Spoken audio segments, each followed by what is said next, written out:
আসসালামু আলাইকুম। প্রিয় দর্শক, অন্য মঞ্চের আলাপচারিতায় আপনাদের সকলকে আমন্ত্রণ জানাচ্ছি। আসসালামু আলাইকুম রহমতুল্লাহি ওয়াবারাকাতুহ।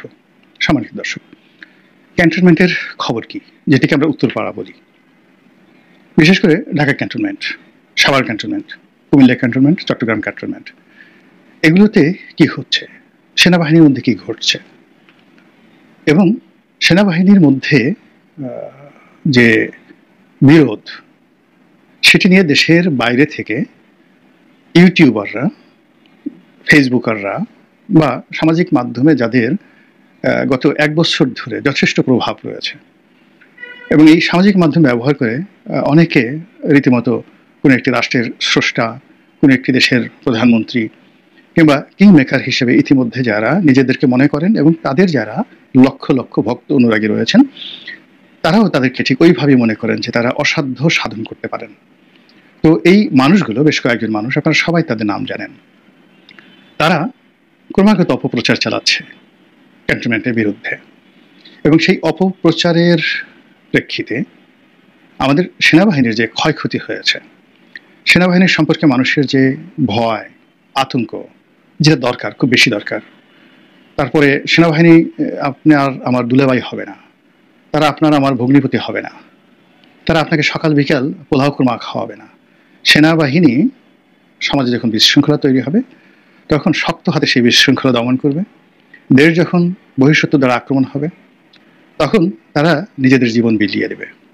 এবং দেশের প্রয়োজনে আমরা যারা দেশ বিরোধী কাজ করব, আমাদেরকে ডাইরেক্ট শুট করার ক্ষমতা তাদের আছে। এটাই রাষ্ট্রের বিধান, এবং এর জন্য কোনো আদালতে কখনো তাদের বিরুদ্ধে চাকরির কালীন সময় বা চাকরির পরে কোনো প্রশ্ন তোলা যাবে না। এই ইনডিউমিনিটি দিয়েই সেনাবাহিনী গঠন করা হয়, তৈরি করা হয়, আজ না হাজার বছর আগের থেকে। তাদের ভুল হয়, ভ্রান্তি হয়, কিন্তু সেগুলো শাসন করার জন্য, সেগুলো নিয়ন্ত্রণ করার জন্য, সেগুলোর বিচার করার জন্য আলাদা আইন আছে, আলাদা কোর্ট আছে, কাছারি আছে ক্যান্টনমেন্টের ভিতরে। এই যে সেনা আইন, এর বাইরে গিয়ে আমাদের যে সিভিল প্রসিডিউর কোড রয়েছে বা ক্রিমিনাল প্রসিডিউর কোড রয়েছে, এখানে আসলে এই জিনিসগুলো হয় না।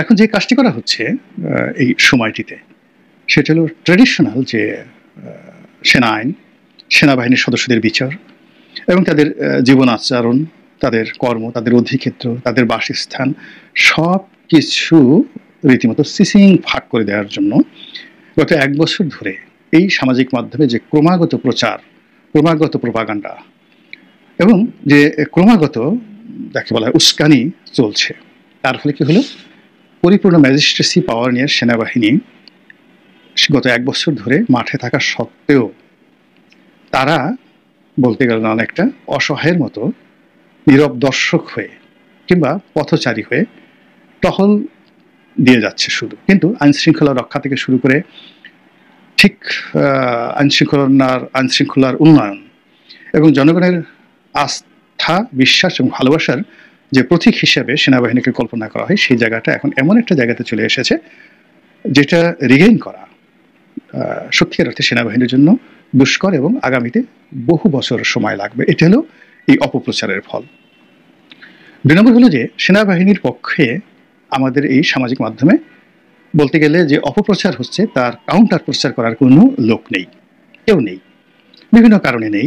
প্রথমত যদি এটা করা হয়, বলা হবে যে সে ডিজিএফআই এজেন্ট, দালাল, সেনাবাহিনীর দালাল, ঘরের খেয়ে কেন বোনের মোষ তাড়াতে যাবে, 1। 2 নম্বর হলো যে সেনাবাহিনীর যে গোয়েন্দা সংস্থাগুলো আছে, তারা সাধারণত এই ধরনের কাজে অভ্যস্ত নয়।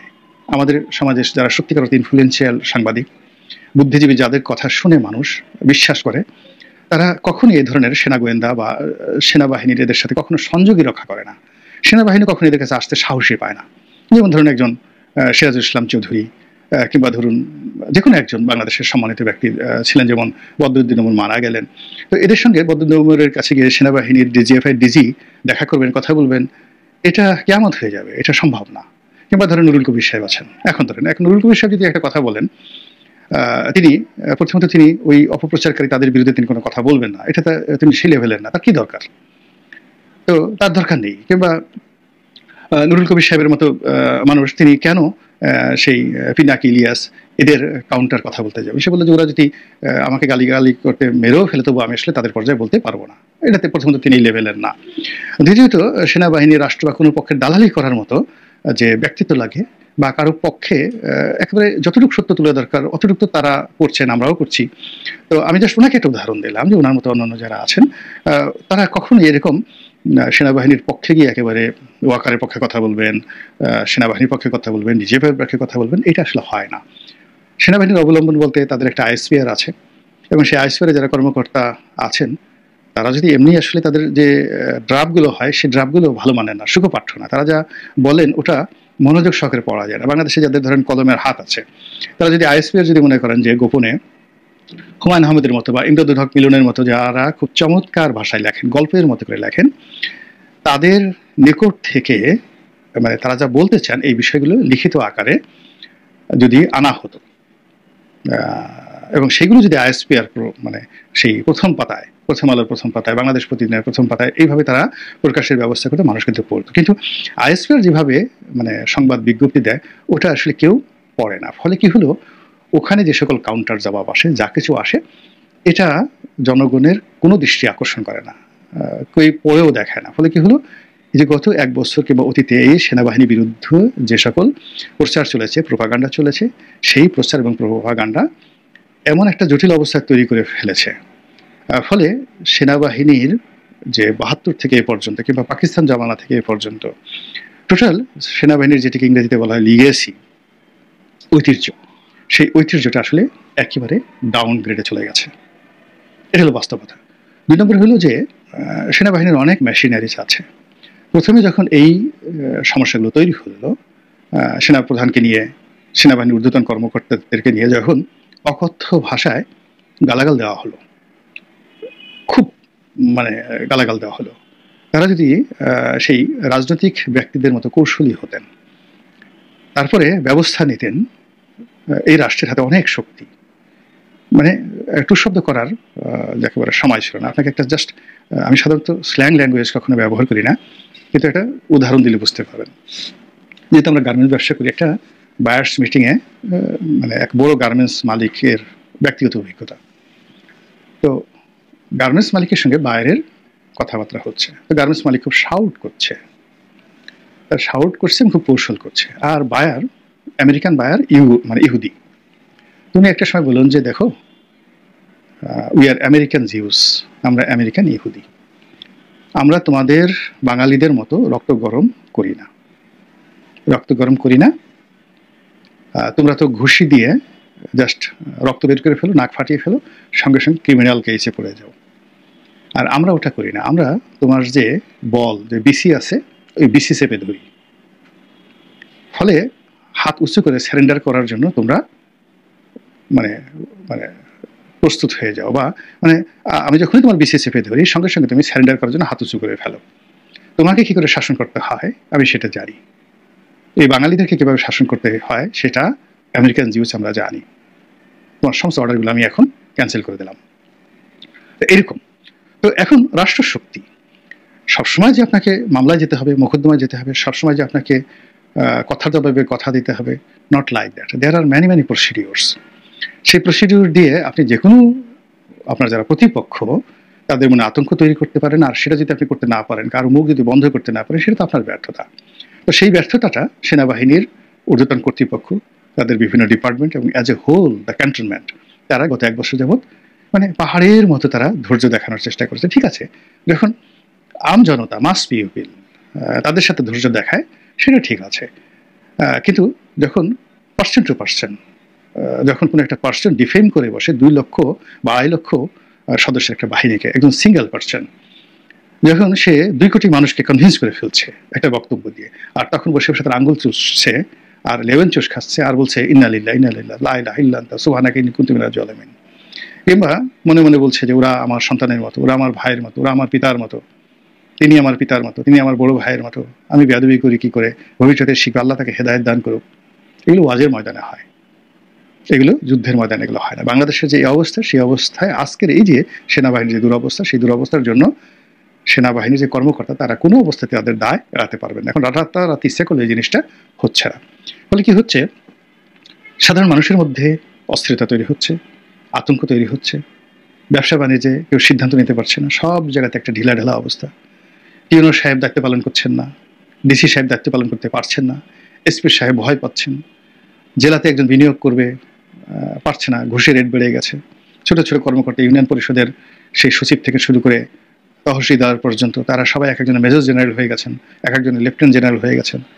এইরকম একটা যাকে বলা হয় ক্ষুদ্র ক্ষুদ্র সমাজের প্রত্যেকটা স্তরে এক একটা করে ফ্রাঙ্কানিস্টানের দানব তৈরি হয়ে গেছে। আর সেই দানব যখন তৈরি হয়ে সারা দেশে দানবীয় তাণ্ডব তৈরি করে ফেলেছে, তখন যখন সবচেয়ে পাওয়ার হাউস এই মুহূর্তে ক্যান্টনমেন্ট সেনাবাহিনী, তো তাদেরকে যখন সরাসরি হিট করে কোনো মানুষ দুর্গন্ধ ছড়ায়, কোনো মানুষ যাকে বলা হয় এখানে নেতিবাচক খবর ছড়ায়, কোনো মানুষ একটার পর একটা বিভ্রান্তি ছড়ায়, তাহলে জমের টেনে মানে আছে না যে মানুষের মুখে জয়, মানুষের মুখে ক্ষয়। মানে সেনাবাহিনী, সশস্ত্র বাহিনী হাজার বছর ইতিহাসে এতটা সেন্সিটিভ, এখানে যে কোনো একটা গুজব, আমরা সিভিল সোসাইটিতে যেটা গুজব, এটা ভদ্র সমাজে যেটা গালাগালি করবে, সেটা ব্রাহ্মণবাড়িয়াতে গিয়ে ঢাল সুরকিতে পরিণত হয়ে যাবে। আর এটি যদি ক্যান্টনমেন্টে হয়, সঙ্গে সঙ্গে গোলাগুলি শুরু হয়ে যাবে। এটাই একটা ছোট্ট ঘটনা, সেই আনসার বিদ্রোহ আমাদের দেশে, সেই 7ই নভেম্বর, সেই 15ই আগস্ট, তারপরে সেই 1/11, মানে যে ঘটনাগুলো ঘটেছে, যে কুগুলো ঘটেছে, সূত্রগুলো দেখবেন যে একটা গুজব থেকে। খালেদ মোশাররফের মৃত্যু দেখেন, বললো যে সে ভারতের এজেন্ট, ভারতের পক্ষে সে কু করেছে, দেশটাকে ভারত দখল করে ফেলবে। পুরো সেনাবাহিনী তছনছ করে আমরা ইতিহাসের অন্যতম একজন শ্রেষ্ঠ বীর মুক্তিযোদ্ধাকে হারালাম, খালেদ মোশাররফকে হারালাম। হি ওয়াজ এ কোয়াইট জেন্টলম্যান, হি ওয়াজ এ কোয়াইট জেন্টলম্যান। আমাদের খালেদ মোশাররফ সাহেবের যে জেন্টেলিটি, সেখানে ওয়াকার সাহেবের জেন্টেলিটির সাথে আরও অনেক গ্রেডের। ওয়াকার সাহেবের সামরিক যে যাকে বলা হয় তার যে লিগেছি, তার যে আউটপুট, তার চেয়ে খালেদ মোশাররফের, কর্নেল তাহেরের আউটপুট অনেক অনেক বেশি, অনেক অনেক বেশি। জেনারেল আবুল মঞ্জুরের আউটপুট অনেক অনেক বেশি, জেনারেল জিয়াউর রহমানের আউটপুট অতুলনীয়। কিন্তু গুজব, শুধুমাত্র এই ক্যান্টনমেন্টের গুজব, সেই গুজবে আমরা তাদেরকে কিন্তু হারিয়ে ফেলেছি। আমরা কোথায় আছি, কোন অবস্থায় আছি, আগামীকাল কি হবে আমরা জানি না।